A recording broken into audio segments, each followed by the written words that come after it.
بسم اللہ الرحمن الرحیم۔ السلام علیکم پیارے بچوں، کیسے ہیں آپ؟ یقیناً ٹھیک ہوں گے، تندرست ہوں گے۔ پیارے بچوں، آپ جانتے ہیں ہم پڑھ رہے ہیں اردو اور جماعت ہے ہماری چہارم، جس میں سبق نمبر 13.3 پہ آج بات کریں گے یا اس کو پڑھیں گے۔ سبق نمبر 13 کا عنوان ہے حضرت ابو بکر صدیق رضی اللہ تعالیٰ عنہ خدمت خلق کی روشنی میں۔ آپ کے آج کے سبق میں شامل حاصلات تعلم ہوں گے رموز اوقاف، جس میں استفہامیہ علامت شامل ہے، اس کا درست استعمال کر سکیں، اس کے ساتھ ہی ساتھ مرکب جملے بنا سکیں۔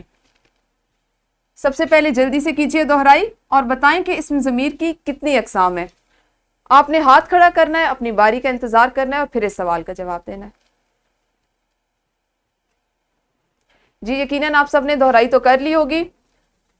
ہم نے آج رموز اوقاف اور مرکب جملے جو اس سے قبل سیکھ چکے ہیں، ان پہ مرتب کردہ ایک ورک شیٹ، اس کو آپ نے حل کرنا ہے۔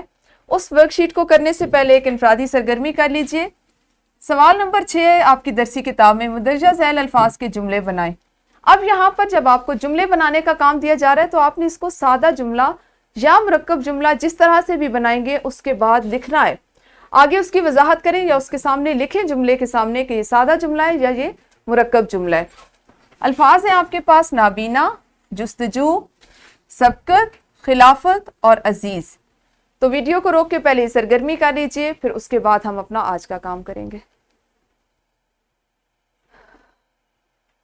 سرگرمی آپ کی مکمل ہوگی، آپ کے لیے ایک ورک شیٹ مرتب کی گئی ہے جس میں درج ذیل جملے پڑھیں، جن جملوں کے سامنے استفہامیہ کی علامت لگنی چاہیے وہاں پہ اس کو لگائیں، ٹھیک ہے؟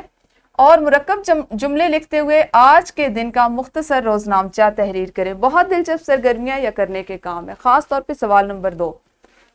آپ جانتے ہیں کہ ان حاصلات تعلم پہ جو ہم پہلے سے سیکھ چکے ہیں، جب ہم آپ دوبارہ سے جماعت میں کام کریں تو ہم ان کی دہرائی کی ذیل میں زیادہ کام کریں۔ تو ایسی صورت میں آپ کے پاس چونکہ جماعت میں کافی وقت ہوتا ہے، ایک ورک شیٹ کو کر سکتے ہیں آپ، تو اس کا پرنٹ آؤٹ ابھی آپ کی معلمہ آپ کو دیں گی۔ آپ نے اسے گھر لے جا کے نہیں کرنا بلکہ آج جماعت میں ہی مکمل کرنا ہے، ٹھیک ہے؟ تو یہ ہمارا آج کا کام تھا۔ کل ہم اسی سبق کو اگلے حصے میں پڑھیں گے اور دیکھیں گے کہ کون سے حاصلات تعلم میں اگر کچھ نیا ہے تو ہم اس پہ نئی کون سی سرگرمیاں کرنے جا رہے ہیں، پہلے سے سیکھی ہوئی چیزیں ہیں تو اس پہ ہم کس طرح سے دوبارہ سے کام کریں گے۔ کل تک آپ سب اپنا خیال رکھیے۔ اللہ حافظ، شکریہ۔